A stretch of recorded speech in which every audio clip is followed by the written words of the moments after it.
Bonsoir à tous et merci de vous être déplacés avec les difficultés de transport et aussi avec le froid qui est présent ces jours-ci. Merci de vous être déplacés pour cette soirée où nous allons continuer notre exploration de cette notion dite état modifié de conscience. Et on va regarder plus précisément ce soir comment est-ce qu'on peut altérer l'expérience que nous faisons du monde avec ces fameux inducteurs, comment on peut décrire ces différentes altération de l'expérience subjective. Alors je vous remontre le plan du cours. Nous parlons de différentes notions dans cette grande notion des états modifiés de conscience. D'une part, nous parlons d'inducteurs, de moyens d'induction, qui entraînent des états, du moins du point de vue neurophysiologique. Nous nous inscrivons ici dans un paradigme matérialiste de l'esprit. Ces états neurophysiologiques font des altérations de dimension de notre expérience subjective, avec des termes un peu compliqués mais qu'on va prendre le temps de décrire tout à l'heure. Et ces altérations vont créer l'expérience directe que nous faisons du monde. Et puis bien sûr, comme nous sommes ici dans une école qui transmet des techniques hypnotiques, on va regarder aussi comment ça se met en lien avec la pratique de l'hypnose, qu'on a pris l'habitude d'appeler ici hypnotisme, et comment ça se met en lien avec les expériences hypnotiques, ce qu'on appelle souvent les états d'hypnose. La question des inducteurs et de l'expérience subjective, c'est ce qu'on a vu dans la première présentation, c'était la semaine dernière. Aujourd'hui, on va regarder vraiment en détail cette question de altérer des dimensions de notre expérience vécue. Et puis, ce sera notre point d'arrivée dans le prochain cours, la semaine prochaine. On regardera comment ces inducteurs, ces altérations particulières, comment ça se met en lien avec la pratique de l'hypnose et avec les expériences hypnotiques. Les questions clés qu'on va se poser ce soir, c'est ces fameux inducteurs que nous avons regardés la semaine dernière. Ces fameux inducteurs, en fait, ils altèrent quoi? Alors aujourd'hui, on ne va pas aller regarder le détail de qu'est-ce que ça altère dans le cerveau. On ne va pas non plus regarder vraiment ce que ça altère dans les comportements, peut-être un petit peu. On va surtout regarder ce que ça altère dans l'expérience subjective, c'est-à-dire dans l'expérience interne que nous faisons du monde. Regardant cela, on va essayer de répondre à la question qu'est-ce qu'on y expérimente? C'est quoi cette expérience qu'on fait? Et on va revenir sur, si on dit état modifié de conscience, qu'est-ce qu'on appelle conscience? C'est un état modifié de quoi? Et c'est par ça que je voudrais démarrer et introduire le sujet ce soir. Alors quel est le sens du mot conscience dans le terme état modifié de conscience? Et comme notre équipe hypnologie m'a demandé de faire un petit effort en termes de pédagogie cette année, j'ai essayé d'expliciter un peu cette question. Quand on dit état modifié de conscience, on parle d'altération particulière. C'est peut-être pas des états, mais il y a quelque chose en particulier qui est altéré. Et ce sont des altérations particulières de l'expérience subjective. L'expérience subjective, c'est l'expérience que nous faisons du monde. Dans la fin des années 60, quand le terme état modifié de conscience est proposé par Arnold Ludwig, dès sa description dans son papier académique, il décrit ce sont des altérations de l'expérience subjective. Et si on fait un ensemble d'altérations particulières, comme par exemple altérer l'attention, altérer les sensations du corps, altérer peut-être la façon dont on est en train de penser, si on fait un ensemble d'altérations particulières, on va appeler ça un état modifié de la conscience, qu'on gagnerait peut-être à appeler plutôt un état particulier de l'expérience subjective. Aujourd'hui, le terme d'état, il est pas mal remis en question. Alors, comment est-ce qu'on pourrait nommer ça autrement ? Qu'on appelle ça expérience subjective, qu'on appelle ça la conscience, qu'on appelle ça le vécu ou l'expérience directe que nous faisons du monde, on peut différencier dans cette expérience différentes qualités ou différentes fonctions. Et ces différentes qualités ou fonctions, on va les appeler des dimensions. Donc, dimensions de quoi? On peut à nouveau changer les mots. Des dimensions de la conscience, des dimensions de l'expérience subjective. Et l'adjectif qualificatif pour dire de l'expérience subjective, c'est l'adjectif phénoménologique. Donc on peut dire qu'on altère des dimensions phénoménologiques. Nous en sommes là pour l'instant. Des états modifiés de conscience qu'on peut considérer comme étant des altérations particulières de dimensions phénoménologiques. Nous sommes toujours dans cette définition qui nous vient de la fin des années 60, et dans la fin des années 60, on commence à s'intéresser aux états modifiés de conscience, et il y a deux grandes disciplines qui vont intervenir et qui vont pouvoir travailler ensemble pour s'y intéresser. D'une part, la phénoménologie, qui a commencé à émerger en Occident dans le XVIIIe siècle, ça on en avait parlé des dernières années, et puis qui a un renouveau avec différents penseurs, philosophes comme Husserl, Heidegger dans le XXe siècle. D'une part, la phénoménologie, et d'autre part, les sciences cognitives naissantes.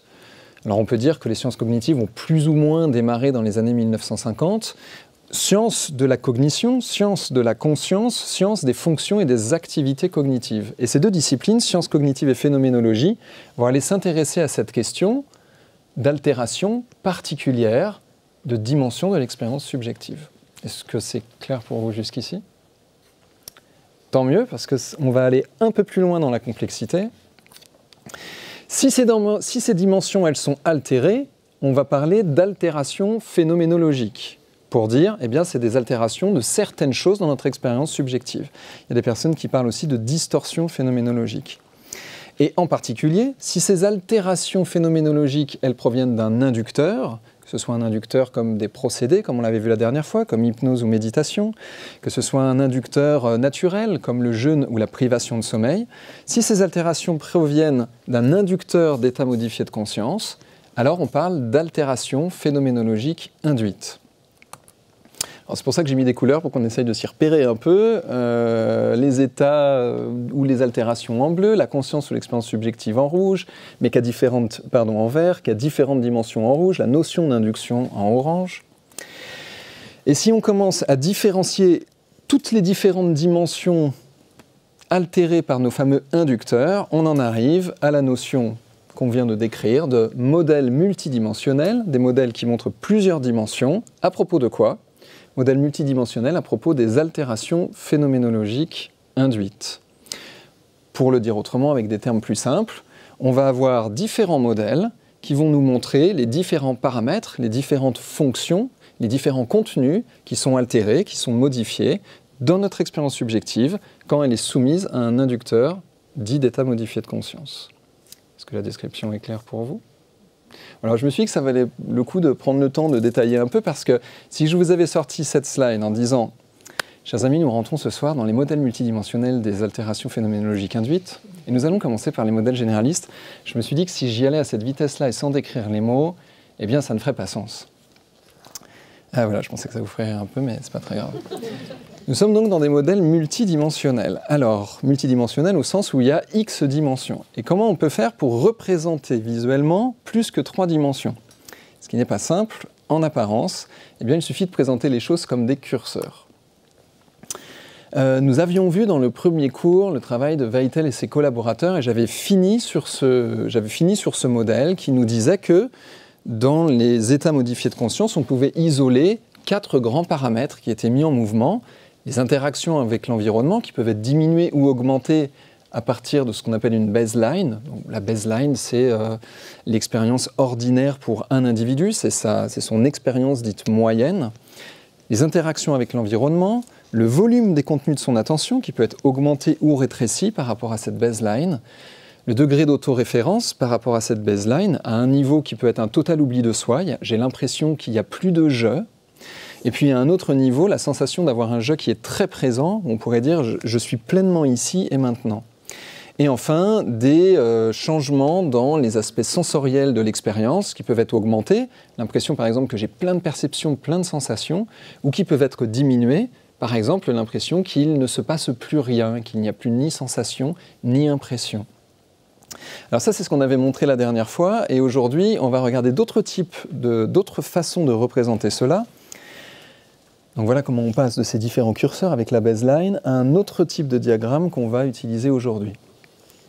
On retrouve notre baseline ici au centre pour dire, eh bien, sur ces différentes dimensions, voilà où on pourrait se placer. Et puis les différents curseurs, on va les représenter pour pouvoir montrer des zones. Alors je vais vous montrer un petit peu plus pourquoi on peut utiliser de manière assez élégante et assez utile des graphiques en toile d'araignée.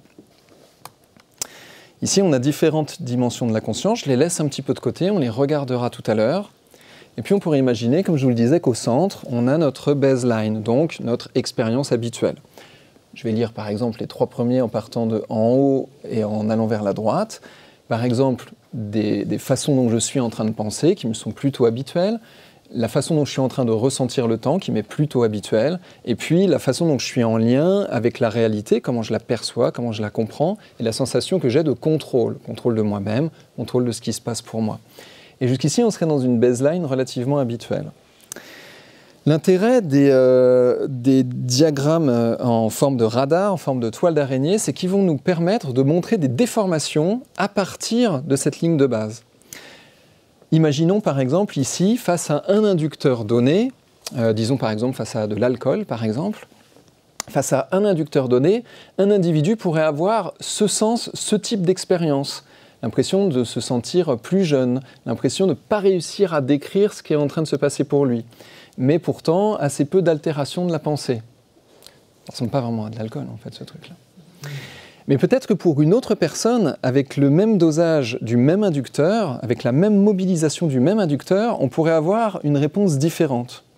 Différente sur certains aspects, par exemple pour lui, il pourrait y avoir plus d'altération de la pensée, mais si vous regardez en bas, dans les distorsions de la perception, dans l'impression que les ressentis ne sont pas pareils que l'habitude, pour l'alcool, disons par exemple le sens de l'équilibre, on pourrait avoir pour ces deux personnes la même chose. Et ce qui est intéressant avec des diagrammes comme ça, c'est que deux individus pourraient dire « Oh, dans cette expérience, on a vécu la même chose. » Oui, sur un paramètre, sur une dimension. Mais dans cette expérience, dans d'autres dimensions, nous avons certainement vécu des choses de nature différente. Voilà comment nous rentrons dans des domaines multidimensionnels sur un même inducteur, disons par exemple entrer en transe hypnotique par fixation du regard. On peut avoir deux individus qui ont la même expérience sur une dimension, deux expériences différentes sur d'autres dimensions. Et puis on peut utiliser aussi ce type de diagramme pour voir sur un même individu, un type d'inducteur pourrait l'emmener dans un type d'expérience et un autre type d'inducteur pourrait l'emmener dans un autre type d'expérience. On pourrait dire par exemple, peut-être qu'avec des privations de sommeil, ça va l'emmener dans des états un peu de confusion psychologique, alors que peut-être avec de la surstimulation, de tambour et de stroboscope, peut-être que ça va plutôt l'emmener dans un état d'excitation. Une même personne avec deux inducteurs. Kevin me faisait remarquer, on pourrait dire la même chose avec nos inducteurs d'hypnose.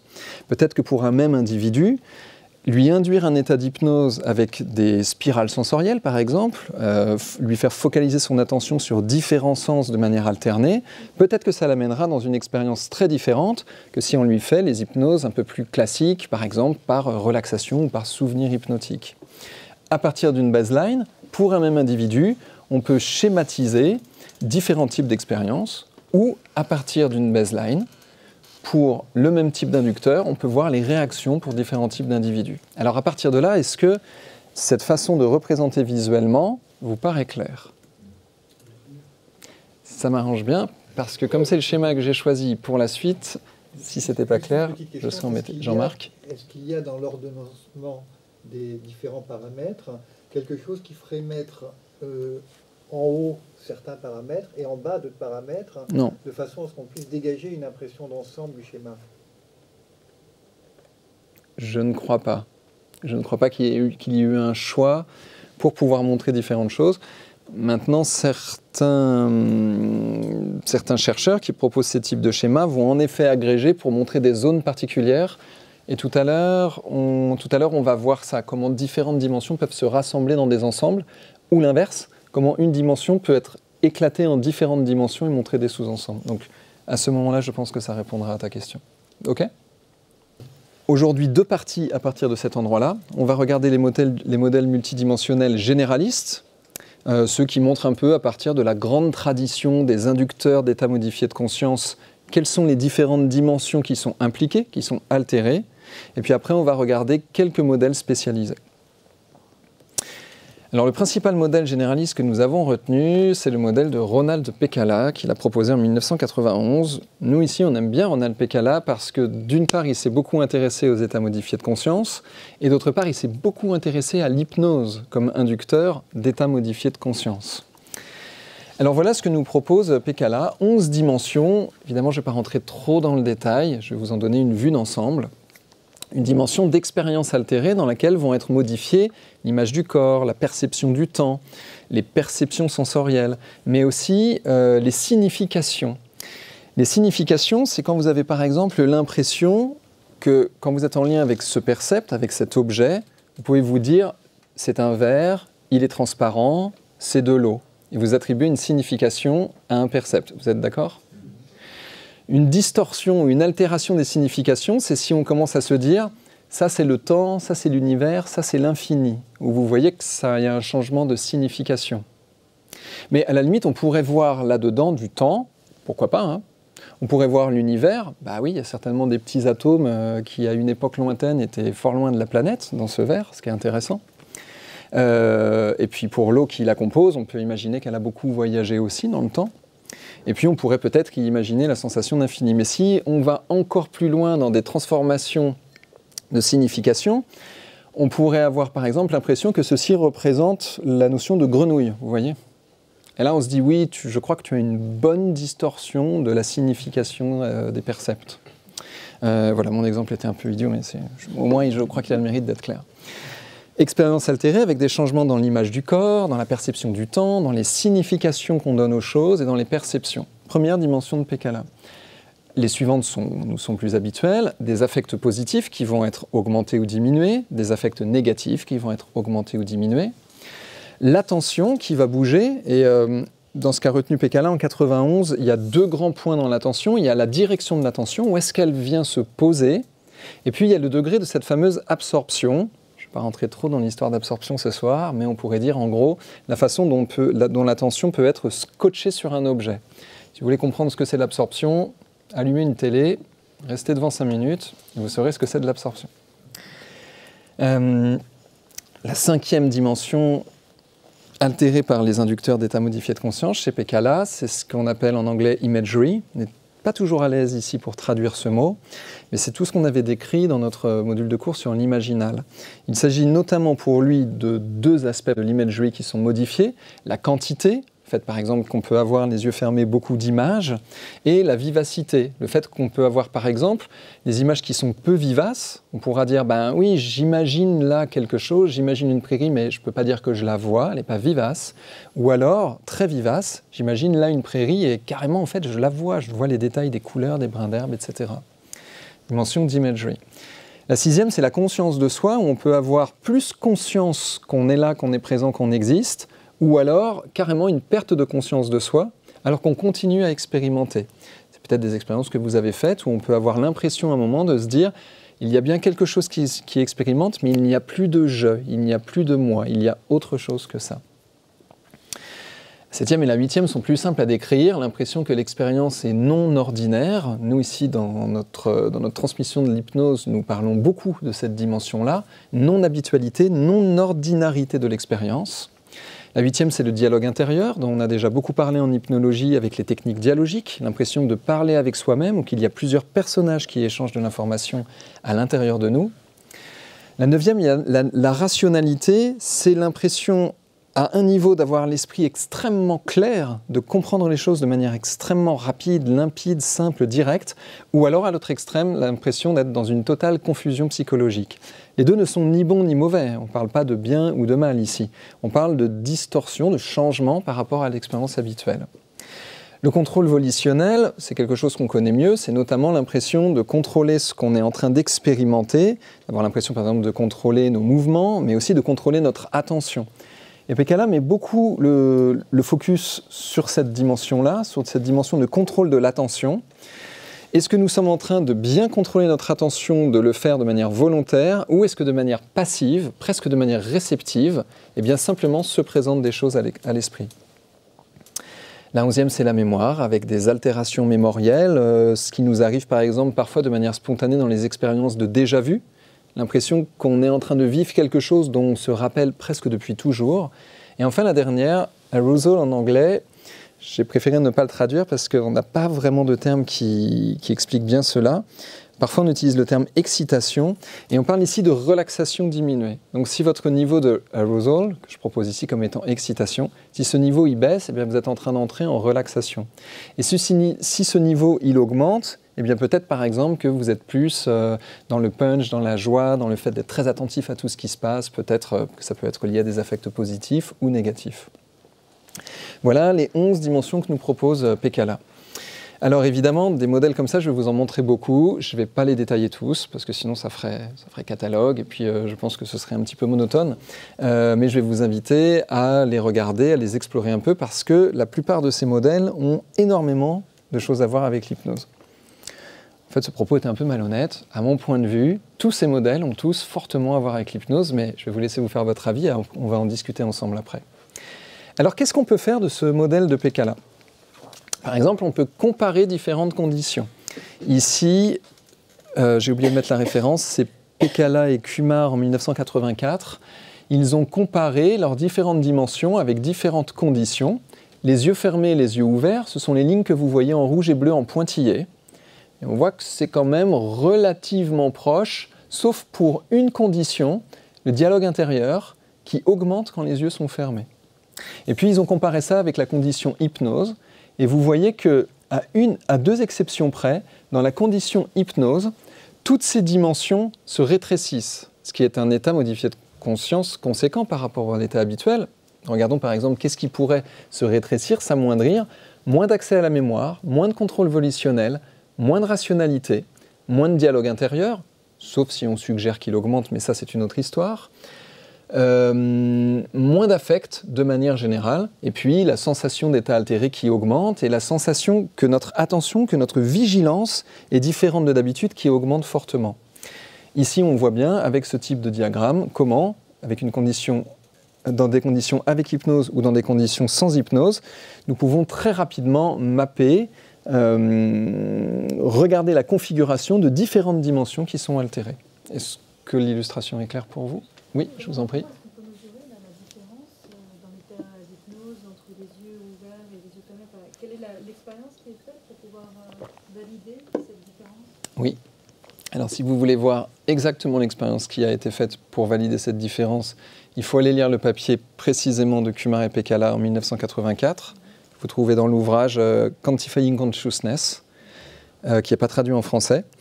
En l'occurrence, le procédé est assez simple et je vous remercie pour votre question parce que c'est peut-être quelque chose que j'aurais dû préciser. D'abord, ces différentes dimensions, on les recense à partir des témoignages des gens, témoignages libres. On te fait faire une expérience, qu'est-ce qui t'est arrivé? On recoupe énormément de témoignages et on en déduit des dimensions, on en déduit des paramètres qui sont récurrents. Ensuite, à partir de là, on va créer un questionnaire qui cible ces différentes dimensions. Par exemple, avez-vous eu plus de souvenirs que d'habitude? Par exemple, avez-vous eu la sensation que votre attention était plus souple, plus naturelle, sans effort, ou que votre attention vous demandait plus d'efforts que d'habitude? Donc on va créer des questionnaires pour poser des questions ciblées, et à partir de ces questionnaires, sur la base de ces questionnaires, on les soumet à des panels d'individus.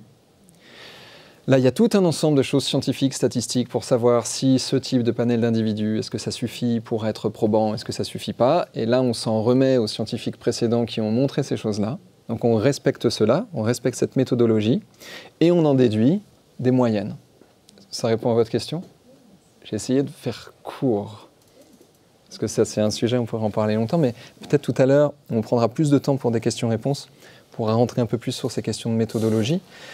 Voilà un exemple simple de la mobilisation du modèle de Pekala. Voilà un exemple plus complexe parce qu'il utilise des sous-dimensions.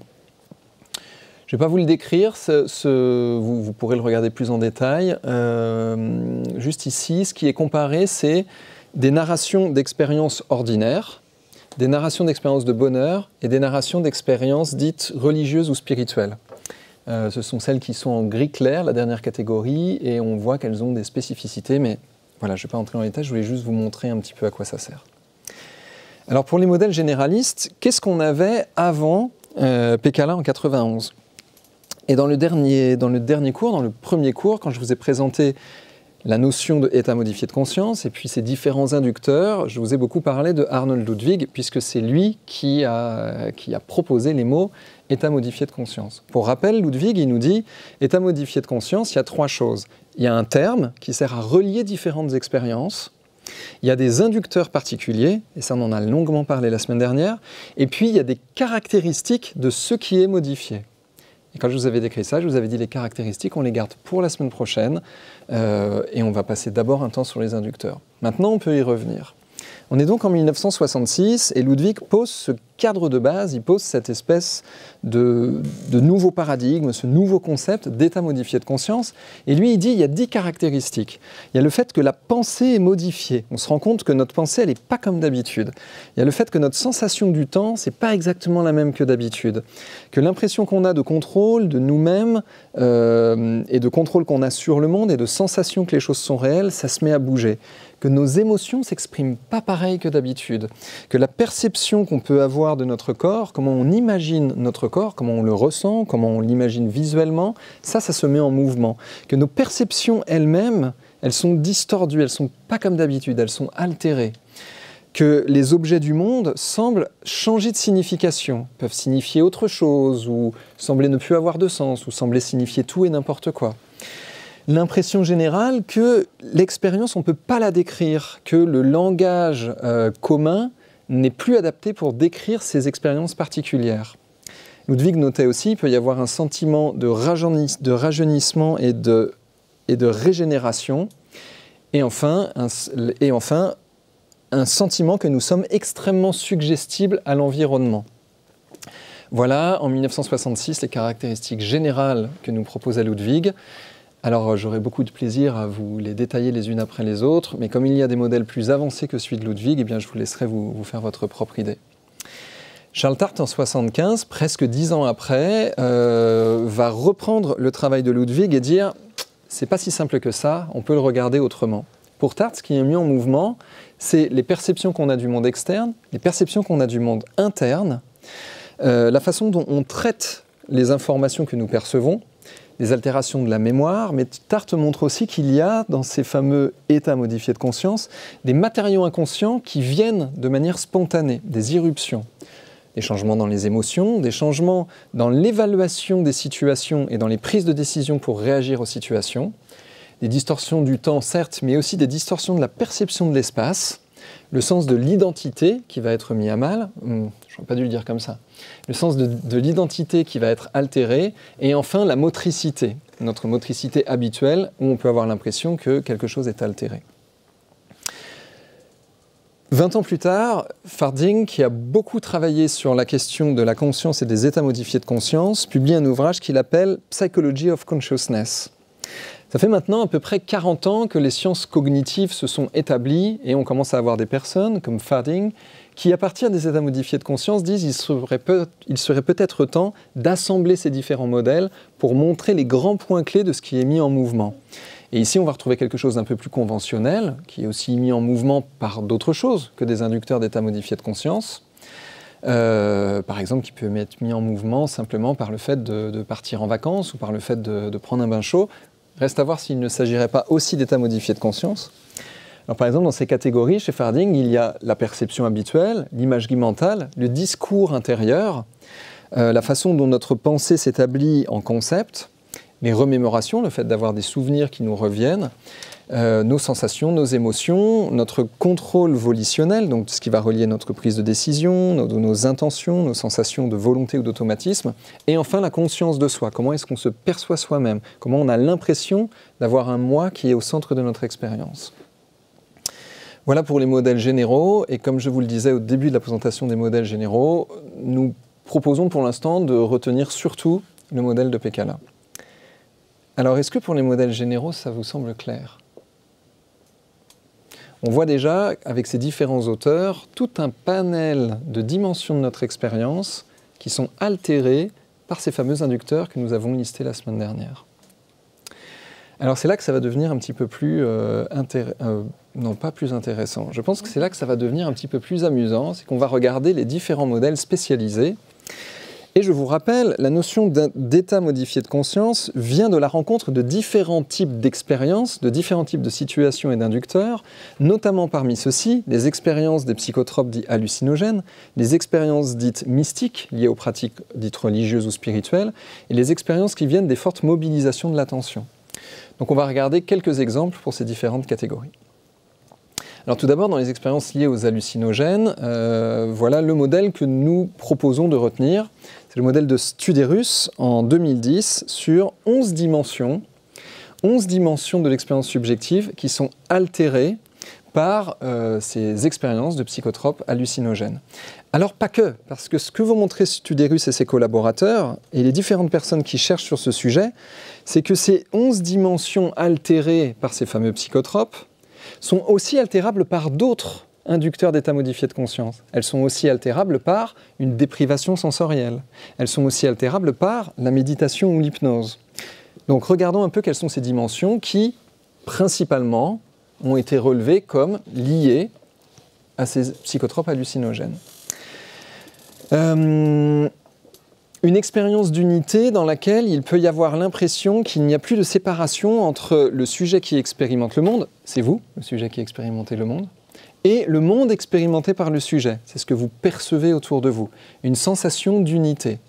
Des expériences, première dimension. Deuxième dimension, des expériences dites spirituelles au sens où le sujet qui les vit a une sensation qu'il décrit comme étant une sensation de sacré, une sensation de divin, une sensation... Dans les descriptions de Studérus, il y a une sensation de révérence, que quelque chose se dit « Waouh, devant ça, je m'en remets ». Expérience spirituelle. La troisième dimension, c'est un état de béatitude, qu'on pourrait appeler aussi un état de félicité ou un état de bonheur, tranquillité extrême. La quatrième dimension altérée, ce sont des changements dans les prises de conscience. Soit il y a beaucoup plus de prises de conscience, ou alors il n'y a plus rien de quoi prendre conscience.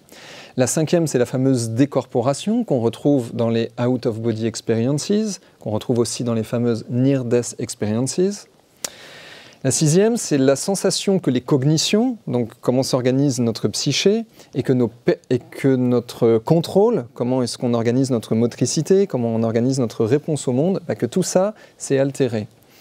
La suivante n'est pas la plus agréable, c'est une des distorsions dans l'anxiété. Alors si l'anxiété chute radicalement, ça peut être très sympa, mais si elle monte, ça peut être un peu moins sympa en apparence, parce qu'au final, ça peut valoir le coup d'explorer. Les deux dimensions suivantes sont de même nature. Imagerie élémentaire, ça c'est quand il y a des sensations de percevoir des patterns géométriques, par exemple. Ou des imageries complexes, c'est quand on commence à avoir, par exemple, des visions, et je vous en avais montré quelques exemples ici, dans le premier cours que nous n'avons pas laissé sur les montages vidéo. Ensuite viennent les fameuses synesthésies audiovisuelles, l'impression que les sons sont vécus comme des images, l'impression que les images comportent des messages, mais on pourrait avoir aussi des synesthésies au niveau tactile, mais elles ne sont pas relevées par Studérus. Et enfin, une dimension dont nous avons déjà parlé, cette impression forte de changement dans la signification des objets, dans la signification des percepts. Et là, quand on regarde ces 11 dimensions, on voit que c'est assez spécialisé. Ça a un lien avec les modèles généralistes que nous avons montrés tout à l'heure. Vous le percevez? Pas complètement, apparemment. Alors explorons. Je vais finir cette phrase et on va explorer. Ça a un lien avec les dimensions que nous avons explorées tout à l'heure, mais en même temps, on voit qu'ici, ce sont des types d'expériences particuliers.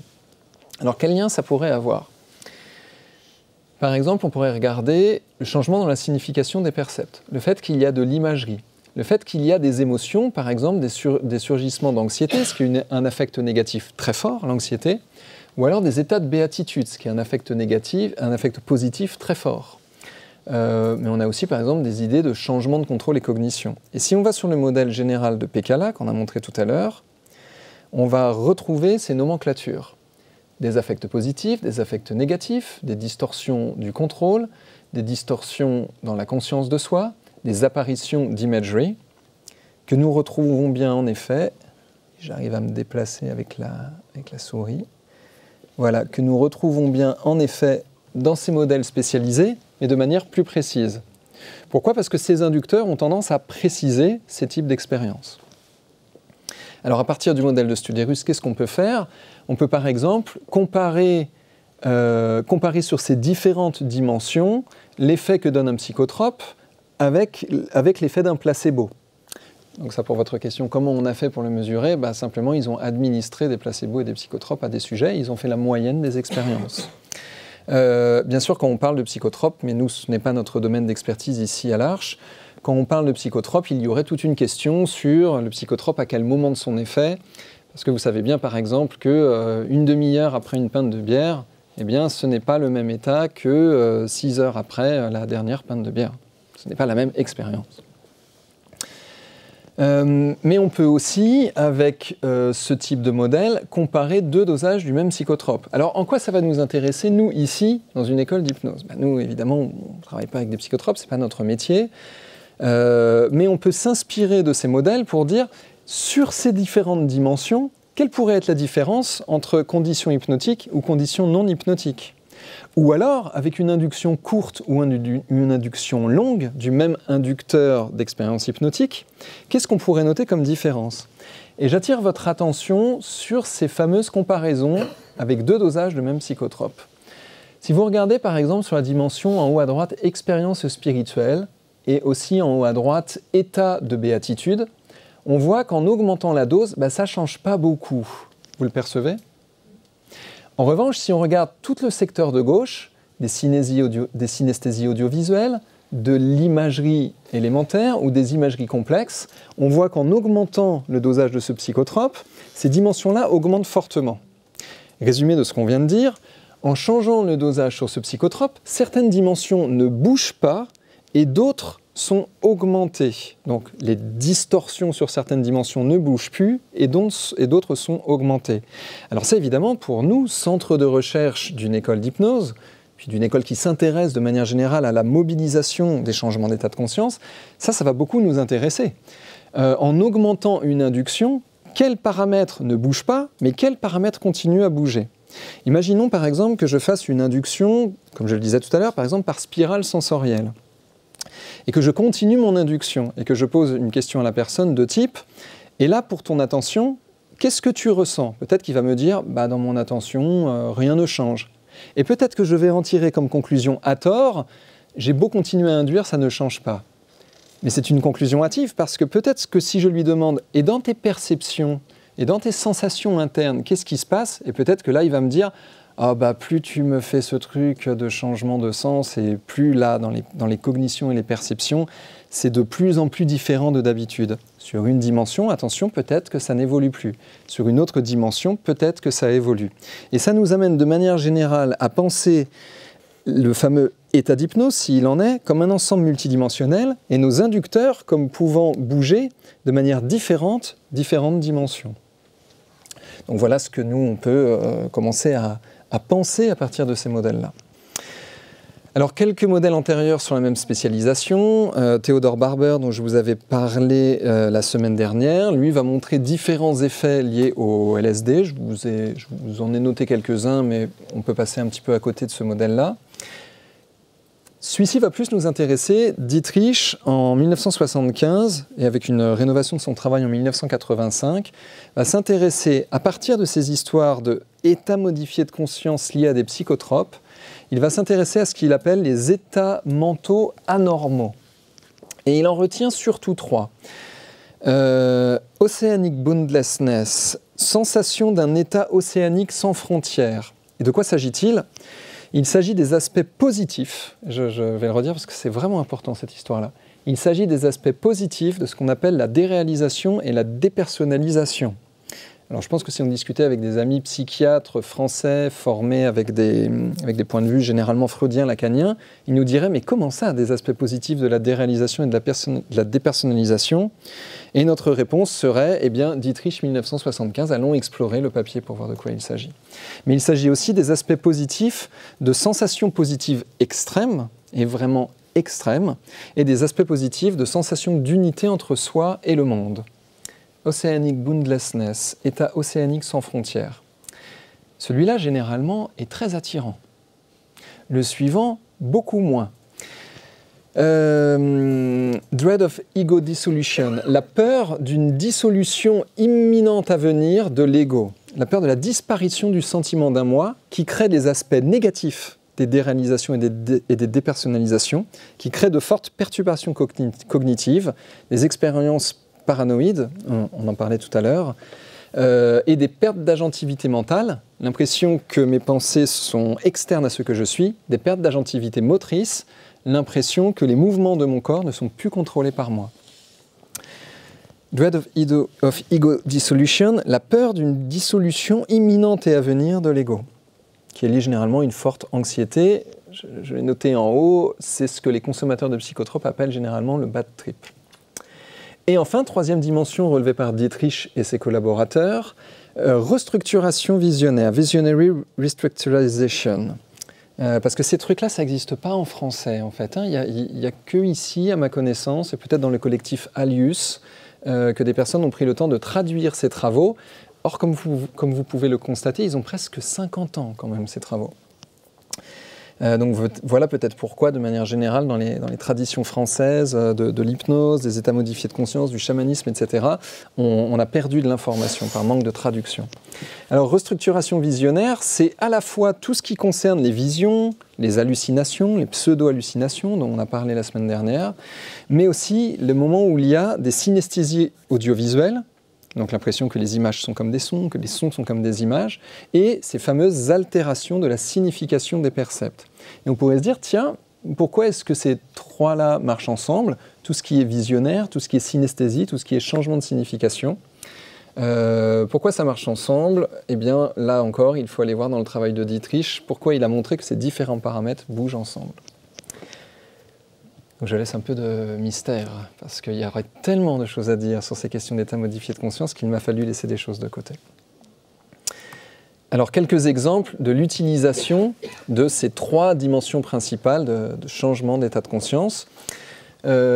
Ici, les diagrammes que vous voyez sont différents dosages d'un psychotrope, en l'occurrence la psilocybine qu'on trouve dans les champignons hallucinogènes des psilocybes. Et puis ce qu'on voit en bas, tout en bas, c'est les placebos et l'état normal. Et on voit bien qu'en effet, ces différentes dimensions, avec différents dosages, sont impliquées de manière différente dans ces ingestions et consommations de psychotropes. Donc là, je n'entre pas plus dans le détail, je vais vous montrer au niveau scientifique ce que ces auteurs-là font de leurs propres travaux. En 1997, Dietrich revient sur son travail, 20 ans plus tard, et dit « Il y a bien ces trois dimensions que je viens de vous dire, état océanique sans limite, sans frontières, peur d'une dissolution imminente et à venir de la disparition de ce que je suis, et puis une restructuration de certaines choses, une restructuration de ma psyché en lien avec des distorsions perceptuelles et des visions ou hallucinations ou impressions d'images. Il y a bien ces trois dimensions, mais aussi des altérations auditives et des réductions de la vigilance. » Alors voilà, je voulais vous le noter pour ceux qui voulaient vraiment suivre le travail de Dietrich. Je pense qu'on peut laisser ça un petit peu de côté et revenir au modèle que nous retenons sur cette spécialisation, qui est le modèle en 11 dimensions de Studerus, que je vous ai montré tout à l'heure. Que je vous ai montré ici, et dont on a vu des exemples ici et ici encore. Donc revenir brièvement sur ce modèle, et ça va aller dans le sens de la question que tu soulevais, Jean-Marc. Comment est-ce que Studerus il en est arrivé à ces 11 dimensions? Eh bien, il s'est appuyé sur le travail de Dietrich, avec ces trois dimensions que je viens de vous expliquer, sentiment océanique, peur de disparaître, restructuration visionnaire. Il est parti de ce travail-là, et il s'est rendu compte qu'en fait, ça ne marchait pas parce qu'il y avait des choses qui se recoupaient.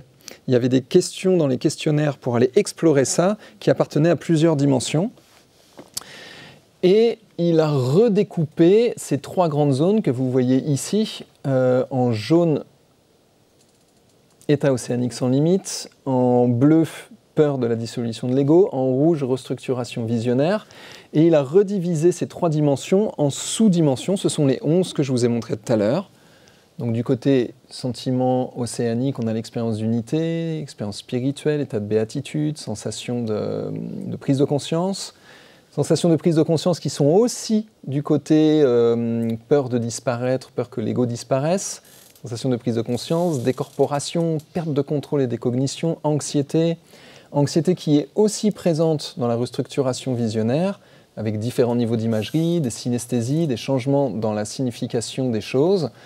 Et aussi cette expérience d'unité qui est présente dans la restructuration visionnaire. Vous voyez ces trois grandes dimensions de la conscience décrites par Dietrich se retrouvent précisées dans le travail de Studerus. Donc on n'est pas dans des choses qui s'ajoutent, on est plutôt dans des choses qui se précisent.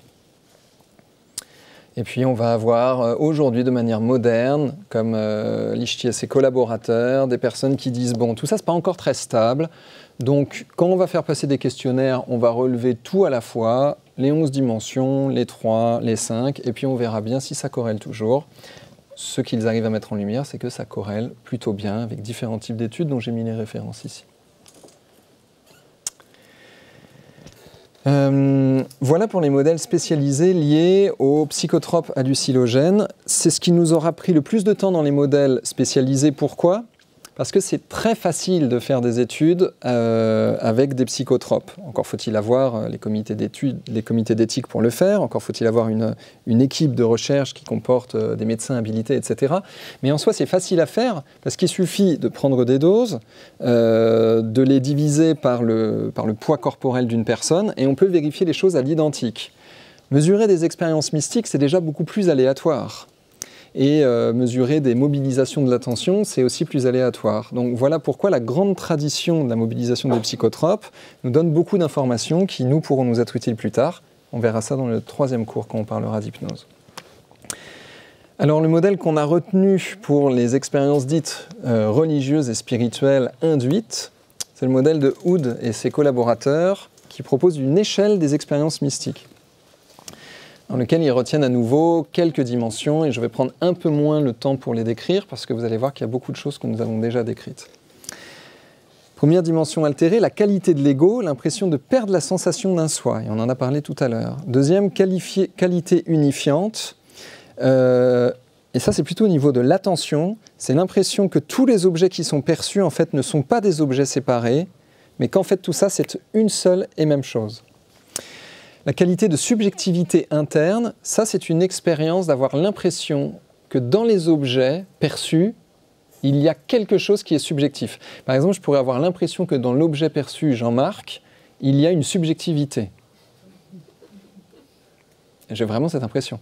Et dans ces états-là, je pourrais avoir l'impression que dans l'objet vidéoprojecteur, il y a aussi une subjectivité, qu'il perçoit, qu'il ressent, qu'il est en tant qu'être. Mais je pourrais avoir cette impression-là aussi à propos d'une plante, je pourrais avoir cette impression-là à propos d'une forêt, à propos d'une chaise, à propos du verre d'eau, etc. etc. Impression qu'il y a une subjectivité interne aux choses, aux objets. La 4e, distorsion dans la perception du temps et de l'espace, ça on en a déjà parlé, mais il est précisé chez Hood qu'à l'extrême, c'est la perception et la sensation directe qu'il y a une absence de temps et qu'il y a une absence d'espace parce que le temps est infini et que l'espace est infini. Voilà, je ne vais pas décrire plus cette histoire-là. La 5e, la qualité noétique, c'est l'impression que cette expérience dite mystique, elle est source d'une forme de vérité intrinsèque, qu'elle possède une vérité à l'intérieur d'elle-même et il y a une sensation que cette connaissance qui vient de cette expérience est fondamentalement vraie. Je pense que c'est assez difficile à décrire, mais vous pouvez essayer des exercices spirituels pour vous faire votre propre idée. La sensation d'ineffable, on l'a décrit tout à l'heure, c'est l'impression qu'on ne peut pas décrire l'expérience, que les mots ne pourront jamais suffire pour décrire l'expérience. Les aspects positifs sont des sensations positives fortes, par exemple la joie, la béatitude, la félicité, la tranquillité, le bonheur, la détente, l'absence de regret, l'absence de honte, et j'en passe et des meilleurs. Le caractère religieux, on en a parlé aussi tout à l'heure, c'est cette impression que l'expérience est de nature sacrée, est de nature mystique, est de nature divine, est de nature de... Waouh, ça je me remets pleinement devant cette chose que je suis en train de percevoir. Et j'ai mis 2 fois le caractère ineffable. Donc voilà le modèle de Hood que nous proposons de retenir. Voilà les dimensions de l'expérience subjective, altérées par des expériences dites spirituelles, mystiques, religieuses. Voilà les différentes dimensions de ce domaine d'expérience que nous proposons de retenir. D'autres domaines sur la même spécialisation, je vous l'avais dit la semaine dernière, William James a beaucoup exploré ça, et il disait qu'il y a une qualité noétique, sensation générale qu'on a une révélation dans ces expériences. Et puis que c'est ineffable, que c'est très éphémère, et que ça se fait sans notre implication, qu'on est passif face à l'expérience. Stace en 1960 va décrire 9 caractéristiques des expériences mystiques. Ce sont les 8 que je viens de vous présenter, les 8 de Hood. Qualité de l'ego, sensation d'unité, subjectivité interne aux objets, distorsion spatio-temporelle, l'expérience a un caractère de vrai, elle est indescriptible, il y a plein d'affects positifs et elle a l'air sacrée, Ça, c'est le travail de Stace en 1960, avant que Hood le détaille et le précise en 1975. Et Stace y rajoutait une 9e dimension, qui est la paradoxalité. Paradoxalité, mais je voulais ramener parce que je trouve qu'elle est jolie et je trouve que dans l'hypnose, elle est assez présente quand même. C'est l'impression que pour pouvoir décrire l'expérience, il faut soit être complètement contradictoire, soit dire des choses complètement illogiques. Par exemple, j'étais ici et pas en même temps. Je ne sais pas comment t'expliquer. Voilà, paradoxalité et ineffable. Bon, bref, moi j'aime beaucoup ce truc de paradoxalité, donc je voulais vous le ramener. Et puis, plus récemment, McLean, en 2012, repart du travail de Hood, de Stace, et dit « Mais en fait, c'est beaucoup plus simple que ça. Il n'y a que 4 dimensions impliquées dans les expériences mystiques. Il y a une dimension qu'il appelle la dimension mystique, dans laquelle on va retrouver l'unité, le caractère de vrai de l'expérience, le sentiment de sacré, le mystique, le fait que l'humeur est globalement positive, le fait que l'espace et le temps sont transcendés, pour le dire en termes plus simples, qu'ils partent en vrille, quoi, pour faire simple, et qu'on ne peut pas décrire l'expérience. Alors à partir de là, encore une fois, en termes de science, en termes de psychométrie, on va avoir des questionnaires qui vont aller comparer ces modèles, par exemple le modèle en 4 dimensions de McLean, qui vont aller l'explorer sur différents types d'inducteurs, et comme c'est simple à faire, on peut le comparer avec des inducteurs type psychotropes pour aller voir comment ça réagit par rapport à des placebos. On a donc vu des modèles généralistes de dimensions de la conscience altérées par nos inducteurs d'état modifié de conscience. On a vu 2 modèles spécialisés, un modèle lié aux fameux psychotropes hallucinogènes, un modèle lié aux expériences dites mystiques, et on va voir un 3e modèle spécialisé, c'est ceux qui sont liés aux mobilisations de l'attention. Le modèle qu'on a retenu pour les mobilisations de l'attention, c'est celui de Lutz et ses collaborateurs en 2015 à Lyon. Modèle qui décrit les dimensions de l'expérience subjective, les dimensions de la conscience qui sont modifiées par le fameux mindfulness, maladroitement traduit en français, en général, par le terme méditation de pleine conscience. Mindfulness qui est en fait une partie des techniques du Mahayana, qui a été extraite de son contexte pour en faire un outil de, je ne sais pas trop quoi, de calme ou un truc comme ça. Alors, différentes dimensions, et ce qui est intéressant chez Lutz, c'est qu'il y a deux paramètres multidimensionnels qui vont se fondre l'un dans l'autre, et ça c'est vraiment très fin ce qu'ils ont fait. Il y a les dimensions fonctionnelles qui sont modifiées, et puis il y a des dimensions qualitatives, comment se qualifie notre expérience subjective, par quoi elle se qualifie, qui vont être modifiées. Les 3 dimensions fonctionnelles, bien, ce sont des dimensions de l'attention. Le fait que l'attention se focalise en un seul point sur des objets, ou alors n'a aucun point focal, première dimension. La deuxième, c'est ce qu'on appelle la métavigilance, c'est le fait de prêter attention à comment on est attentif. Et ça, je pense que ça a personnellement, je pense que ça a tout à voir avec l'hypnose. Et enfin, la déréification, c'est le fait de reconnaître nos cognitions comme étant des cognitions. Je voudrais préciser ça parce qu'on en a parlé il y a 3 ans quand on parlait d'Assagioli. Assagioli disait « Si je dis « je suis en colère », alors je suis en train de fusionner avec l'objet colère. Mais si je dis « oh, il y a de la colère à l'intérieur de moi », alors je suis en train de reconnaître le fait que je perçois un objet interne qui est colère. Il y a bien un objet que je reconnais. Faire de cela une chose, c'est ce qu'on appelle réifier. Réifier, ça veut dire en faire une chose. Bon, pour faire simple, sinon on ne va pas s'en sortir. Et déréification, c'est arrêter d'en faire des choses. C'est cette expérience proposée, par exemple dans le Mahayana, de se mettre avec un point focal, d'être observateur de tout ce qui se passe à l'extérieur dans le monde et de ce qui se passe à l'intérieur dans l'expérience subjective, et de ne pas en faire des choses, de ne pas en faire du « tiens, là c'est une pensée, ah, ça c'est une émotion de colère, ah, ça c'est de l'ennui », mais au contraire de laisser tout ça être un flux, un endroit où nous déréifions, un endroit où nous arrêtons d'interpréter et de mettre des étiquettes sur ce qui se passe dans notre expérience subjective. Un peu plus difficile à décrire, parce que je pense que ça se comprend quand on en a une expérience directe. Et sans expérience directe, je pense que ça ne fait pas sens, en fait. Mais du coup, je vous invite à expérimenter pour que ça fasse sens. 3 dimensions fonctionnelles, et puis 4 dimensions qualitatives. Alors ça, vous allez voir, c'est plus simple à comprendre. 4 dimensions qualitatives qui, elles aussi, sont en lien avec l'attention. L'impression qu'il y a besoin d'effort ou pas besoin d'effort pour faire l'expérience. L'impression que l'expérience est stable ou pas stable. Est-ce que ça module tout le temps? Donc voilà, par exemple, je suis dispersé, il se passe plein de choses. Ou alors, est-ce que l'expérience est stable, comme l'état de samadhi? L'impression que, bien qu'il se passe des choses, l'expérience est complètement stable et ne bouge plus.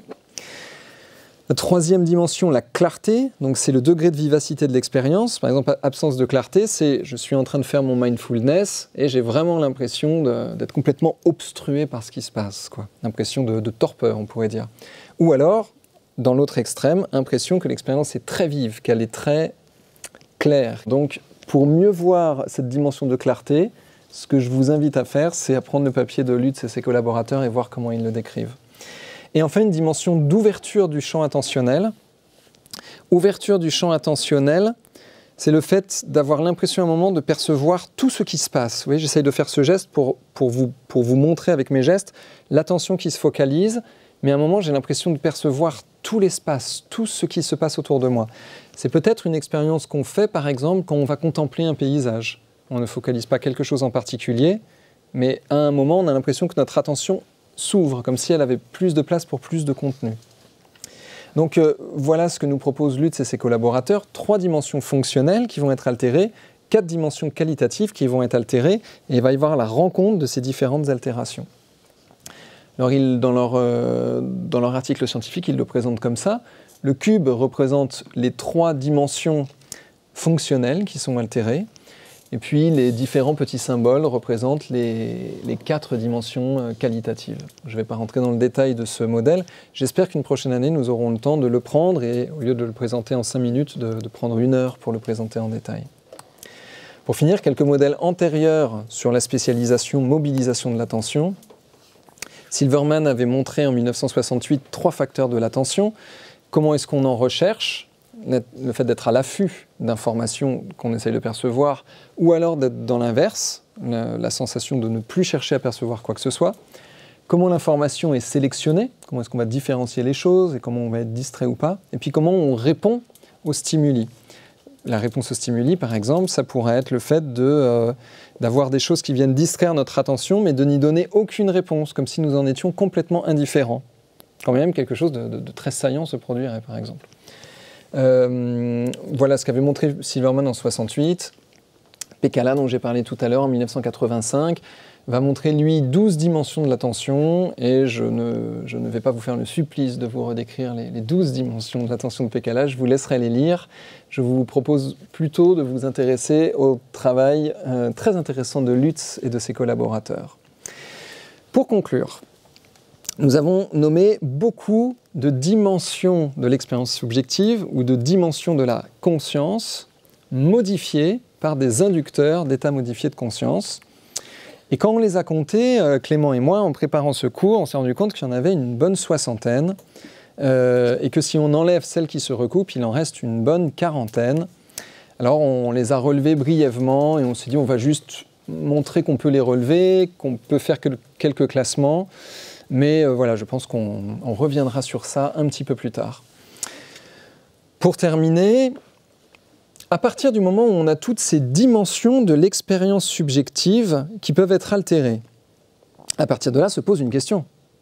Est-ce que la suggestion peut altérer ces différentes dimensions de la conscience? Et quelle serait donc cette fameuse technique qui s'intéresse aux états modifiés de conscience et au fait de les suggérer? Quel serait donc le nom de cette fameuse technique? Eh bien, je vais laisser un peu de suspense et ce sera le sujet de notre 3e cours. Et sur ce point, je vous remercie pour votre attention et on peut prendre le temps de discuter un peu du contenu du cours de ce soir.